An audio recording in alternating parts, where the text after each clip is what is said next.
Hello, hello, hello. I'm hoping that my mic works. This is my first time recording here on Substack, and I am so very excited. This moment I feel like is long overdue. And as a serious yapper with a lot of thoughts, I cannot wait to talk to you about a couple things. So, I am Candace DeMeza. I am a multidisciplinary artist, and my biggest passion in life is talking about liberation. I create work around liberation. I create containers, experiences through the arts around the question of liberation because the fundamental question of my work is what do we need to get free?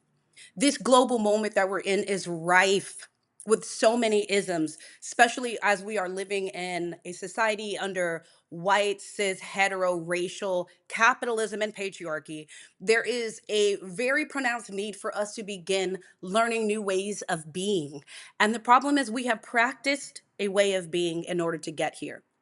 And the way out is the way that we got in, which is we have to begin to practice with boldness and bravery new ways of being to create new societies that then create new structures and communities in society around our new value systems.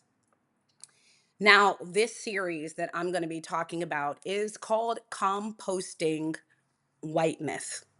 The first thing I want to do in talking about whiteness is I want you to understand that what whiteness is when we're talking about whiteness is it's not explicitly a race. It's not explicitly an ethnic category. What whiteness is something that has been determined by a lot of legislature. Many people do not know that what we are considering whiteness, what whiteness has become, has been litigated and legislated. It is a political and social category now. And this category functions for the maintenance of upholding a racial hierarchy. Now, why is this racial hierarchy important?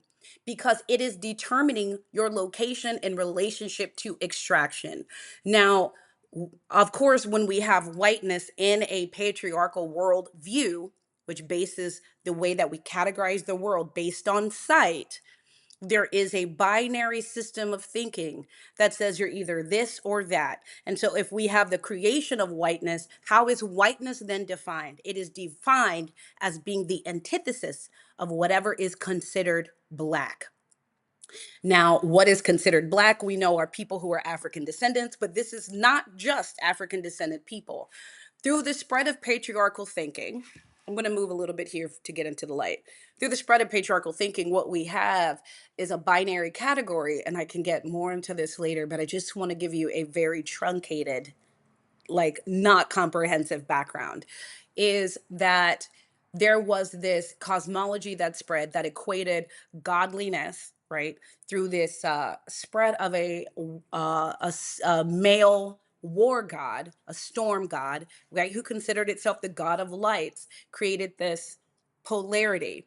And this polarity came against that which is dark, which would be dark skinned peoples, but also against the dark, right? And anything considered the dark, which also, especially when we get into the energy of the womb and creation, includes women. And then also includes anything that cannot be neatly defined in a binary, which includes what we consider queer people today. And this spread all around the world. So we have this spread of a hierarchy. And the hierarchy is meant to control the very essence of who gets to create within a society and who gets to be extracted from their power to create. I can get into the cosmology around this, right? The entirety of the world that this sits within, which is important for us to unpack and deconstruct. If we are going to build newer, freer worlds and societies, we have to start going to the foundational places where these ideas were built and stop treating them as if they are naturally occurring phenomena, because they're not. And the more that we can realize that our current way of organizing society in these binaries based on what we can see, we are getting closer and closer to treating them like they have a beginning date, which means they can have an end date. So now that we've got that out the way, we understand that whiteness is a social construction, right? Whiteness is the flattening of a people's cultures, right? Prior to the existence of whiteness, what you had is peoples who were defined by a wide variety of things. Prior to empire spread, in Europe itself, people were defined according to the lands, according to clans, according to tribes, according to the names of villages. And all of these ways of connecting had very different origins and origin stories. They had different ways of codifying the world. And they also had different ways of understanding the place of humans within a more than human world. All of that was flattened. And what has happened is the building of empire has been built on the bones, I often say this, of the wise ones of Europe, the prophets, the mystics, all of the epistemologies, all of the ways of knowing that existed in Europe prior to empire had to become the first casualty for the idea and concept of a land ownership that could consolidate the wealth of the earth through extraction, and then to segment people and split them according to those who have not, nobility, peasantry, right? This very sophisticated system of extracting from people to say who produces the labor, who works with the land, and who gets to receive the benefits of that labor grew in Europe and spread. The problem with whiteness contemporarily is that so much of the language around its function masks the grotesque nature of it, especially to those who are racialized as white. For example, we say white privilege and white supremacy. However, the the experience of those who are people of the global majority who are outside of the lens of whiteness can see very clearly that the experience of whiteness is what I call a very pronounced homelessness. It is a homelessness. It is a spiritual nomadic quality where a people are looking for a home. And how does that look? It looks like trying to appropriate cultures, trying to put on the garments and affectations of other peoples to find their place in a home, in a belonging that other peoples and cultures have maintained in spite of the difficulty of colonization, settler colonialism, genocide, human trafficking. How does this whiteness appear?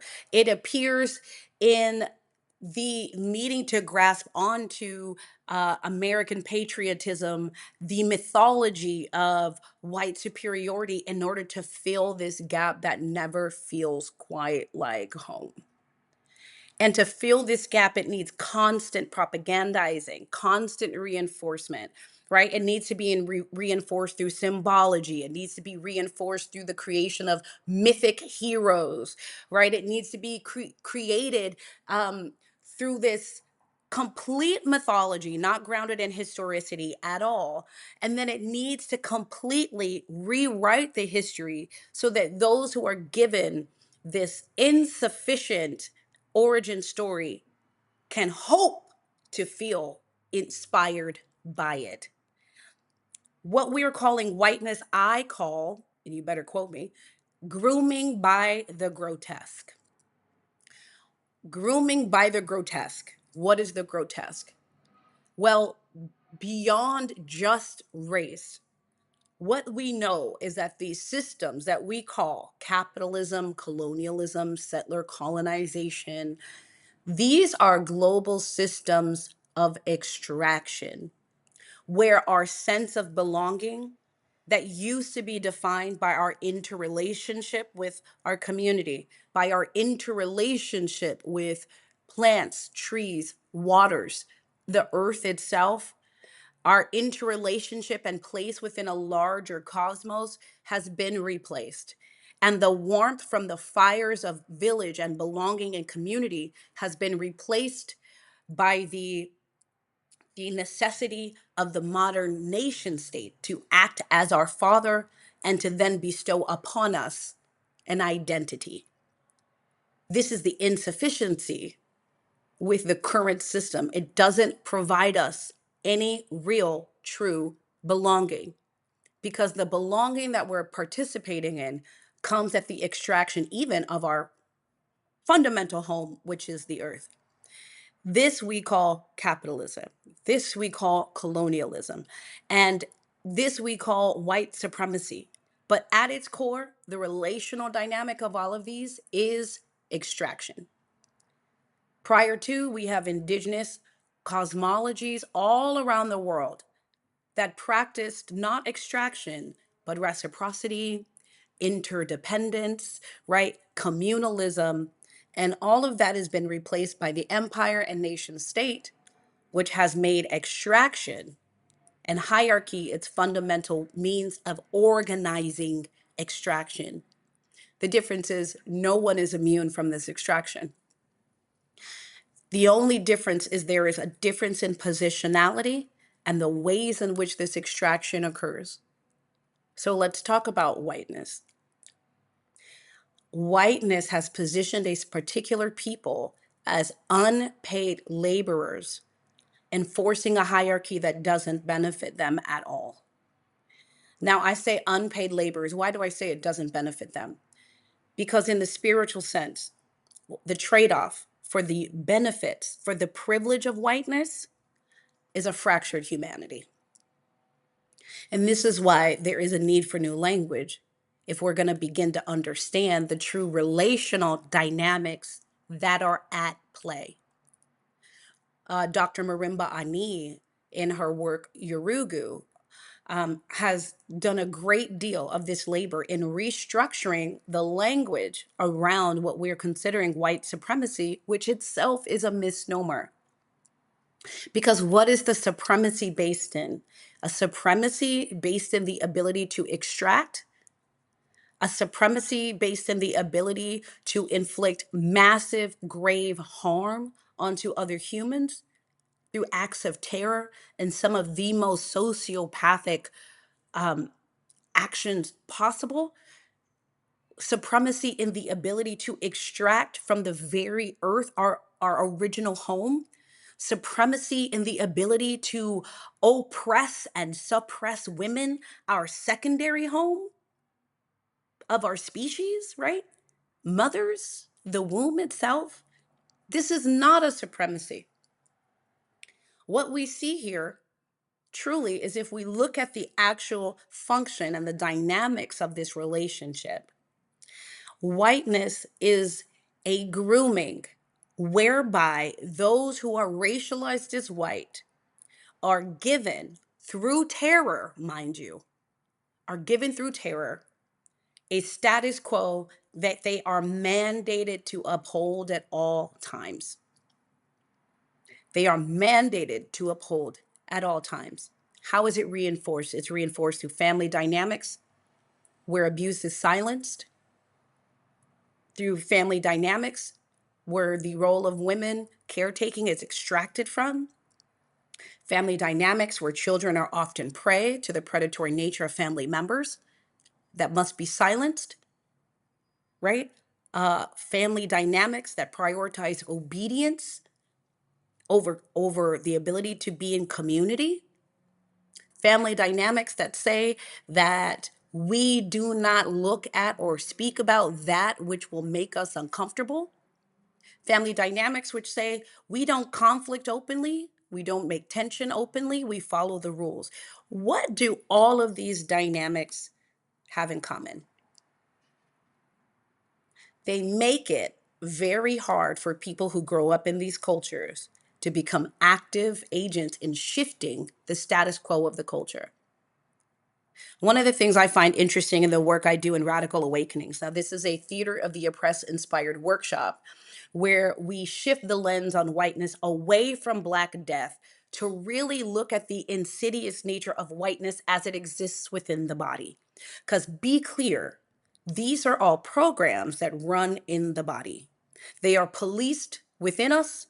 They are constantly reinforced through symbols in society we are not aware that are processing and making sure that we get in line with the script we've been given. And the difficulty is that many people racialized as white cannot recognize whiteness until a Black person dies. They don't know that they should, if a Black person is killed, instead of looking in that direction, they need to turn to look at where has the harm come from and where has this harm been hiding in the society that I haven't noticed. That is whiteness. That is the social grooming. There is a very marked terror and violence that is part of the status quo that is upheld by politeness, that is upheld by the culture of niceness, that is upheld by refusing to name harm publicly, that acts as making it noble to forgive quickly so that we don't ever get into the process of repair and restoration. Um, this is so all encompassing, and all it does is make sure that we do not have the relational skills, the rigor, or the stamina to address harms that occur in our very communities. And all we can do in the culture of whiteness is to replicate cliche aphorisms of solidarity, because at the very core, what whiteness has given to its beneficiaries, to its inheritors, is a gross inability to feel empathy to a sociopathic level. And when those who are racialized as white realize that what they have inherited is not privilege, is a massive hole in their ability to feel empathy. And when they start to investigate why, what they will come to is that this is a maladaptation to trauma. Yes, to trauma. Why trauma? Well, because if you look at any lynching postcard, what you will see is often your focus goes to the grotesque and gruesome Black death that is at the center of that. But let me tell you what is more gruesome: the white faces in the crowd, and especially the children. Let's shift the lens for a little bit. What happens to the humanity of the people who witness this? As much as they want to pretend that this person is not human, we can see the same appendages, we see the same blood. When these children go home into their families in their white communities, do you think that they felt safe? Do you think that anybody in that crowd who took issue with that felt safe? Or did they feel reinforced in their need to shut the fuck up? This is trauma. This is trauma. Witnessing massive terror happen on a large scale, we often do not ever consider what occurred to the humanity of those who had to witness it, and the amount of shoving down, of silencing themselves, of disassociation from their very body that had to occur when you know that at any moment that could happen to you, if you should feel empathy for the person who's hanging there. We often do not talk about this because there are more prominent casualties of white supremacy, but this is important if we are going to deconstruct whiteness. We must get to the bottom of what has happened to the humanity, and it's happened to you through terror. This type of disassociation that many people who are racialized as white feel when it comes to Black death, needing to say, well, I just can't relate. I don't know how that feels. So I can't possibly relate. That's not true. That's not true. If you see a puppy hit by a car and run over by a car, do you need to be a dog to feel empathy? No, no. Most people immediately feel that.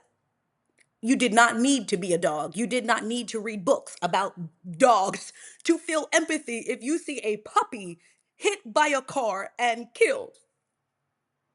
So, why, when it comes to Black people, is there this disconnect in empathy? This, I need to know more. I need to reacquaint myself with Black death and Black pain to know more, to feel more.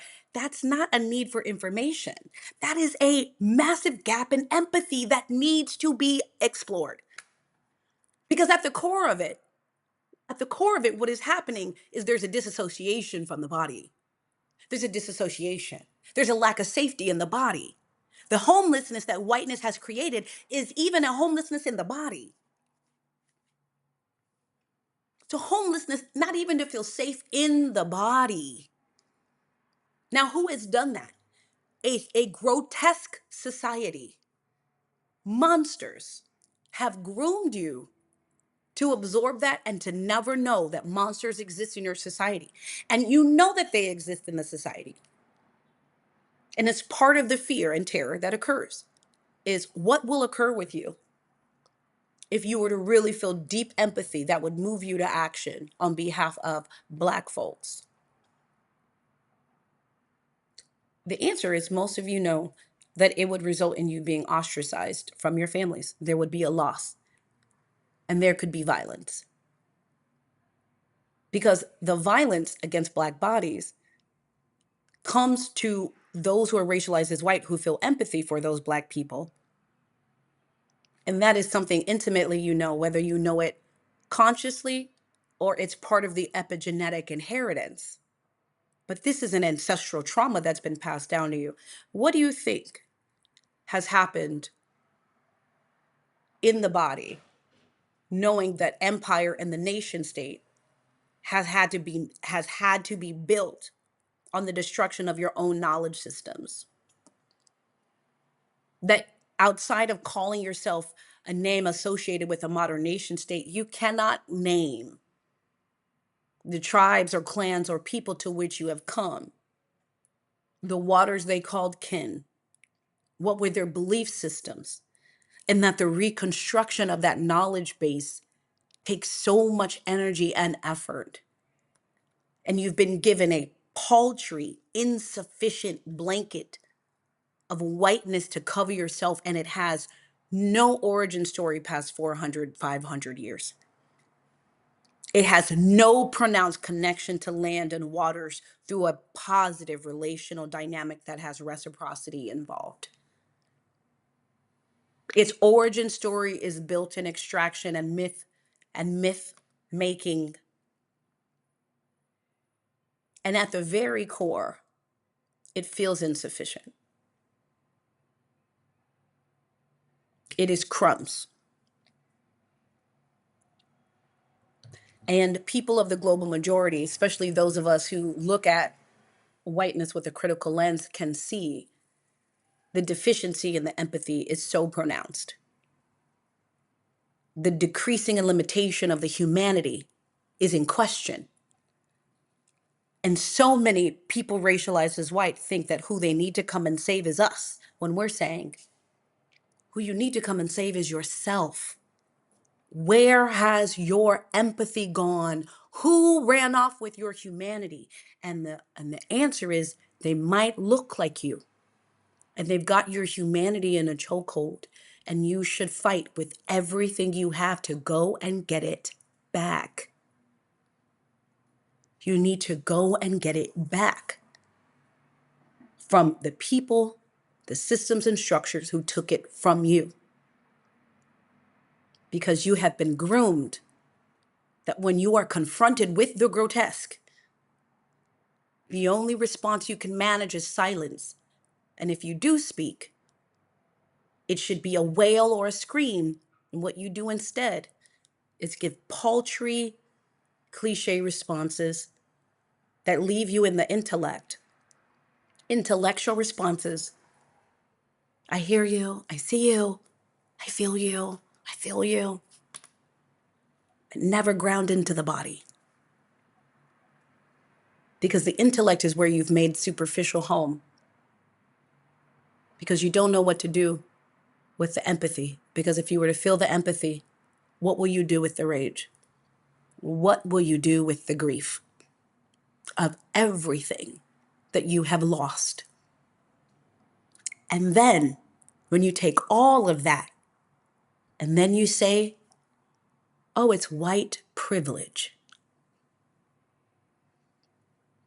That's not a privilege. In racial capitalism, it seems like a privilege But the loss of your humanity is the payment that has been extracted from you. So you shut the fuck up. But the gag is, what harms us has harmed you. And when you recognize that, you begin working to recover your own safety from that which has made you unsafe. Because what makes me unsafe has made you unsafe first. It needs you to shut up so it can harm me. You have to live in a cage so it can kill me.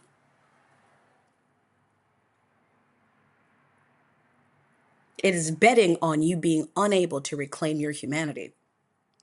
It is betting on you being so afraid of its violence that you can't speak and choke on your own voice. It is betting on you being a refugee into your intellect where it can continue to propagandize you. Even the conversation around allyship is just new propagandizing to make sure you never have to drop into your body, wherein you would realize that you are not much safer than us. Renee Good has shown us that. John Brown in history has shown us that. We know what happens to white people who become active in bucking the status quo, become active in saying there are monsters in this society. They may wear my face, but they have got my humanity hostage. And I am willing to root out every layer where they are silent. I will not allow them to go through this society unknown. If you can name Black people killed by police and you can't name the name of the officers, you are operating in the same concept of whiteness, because whiteness has to be silent. Because if you were to confront that, that would start to disrupt the society. So the dangerous ones, the grotesque, the monsters, continue to operate in our society under the guise of politeness. You'll let them walk right past you, your neighbors, your kin. And if you were to confront them, they'll say, oh, we don't need to talk about that. Let's be polite.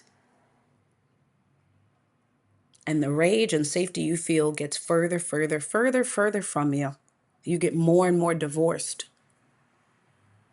from your own humanity.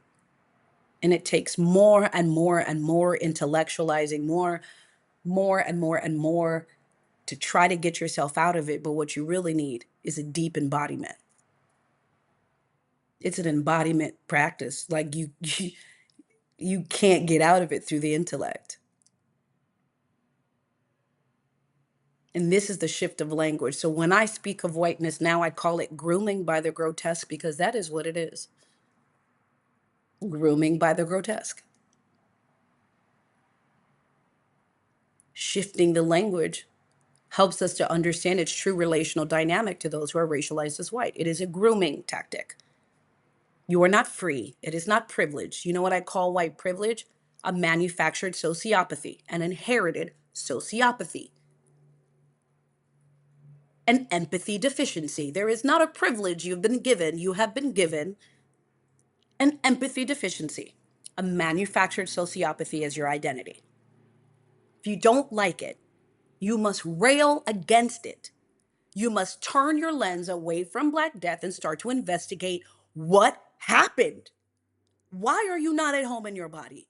If you don't feel empathy and rage and deep, deep grief when you witness things happen, specifically to Black people, because whiteness is made in antithesis to Blackness.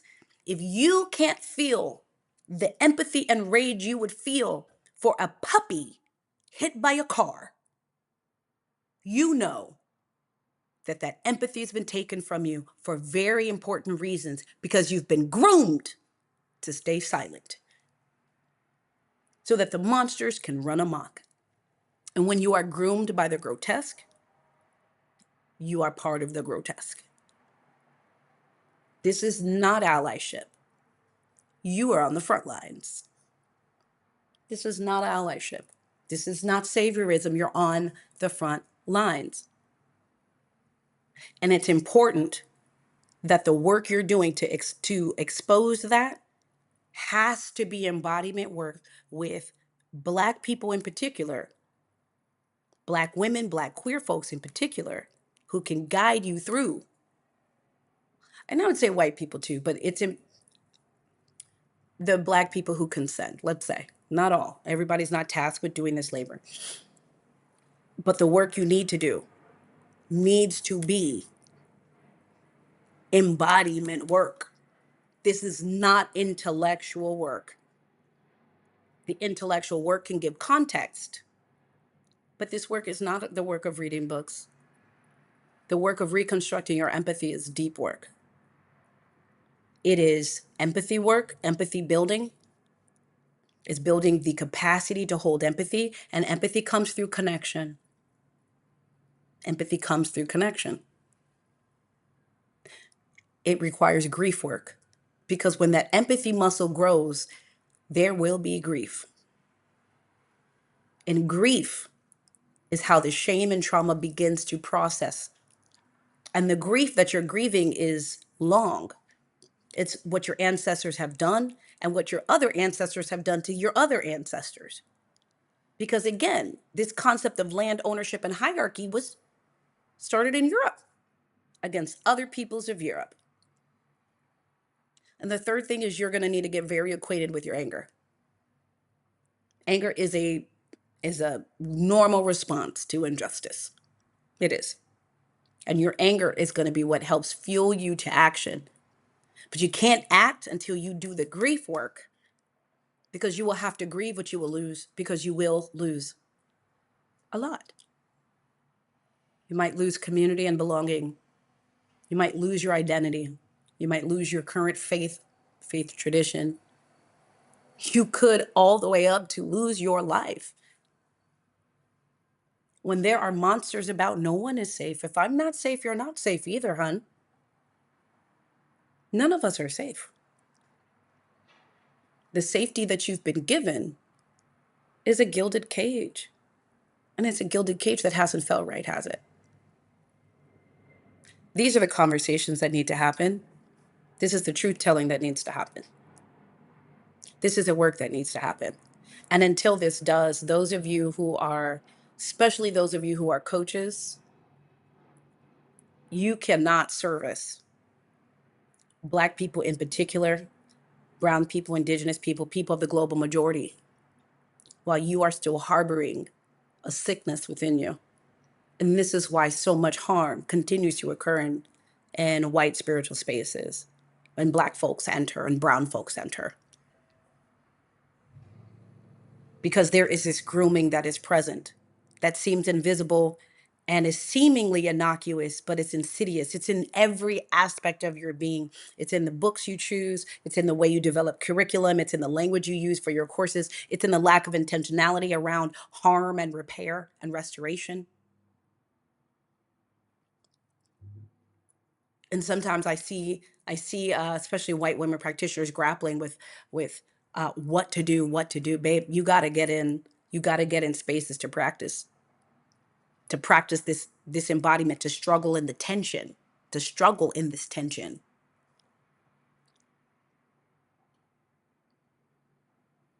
So this is composting whiteness. If you are feeling the need for a place and container to do this type of embodied unpacking through truth, not me pretending to be your Black best friend, but where you get to get called to the truth, to the truth, the bottom, and the bottom or bottom, and even the underbelly of this, to have the tools, the tasks, the rituals, the practices that get you to the bottom of this so that you can be in right relationship with communities of color when you enter.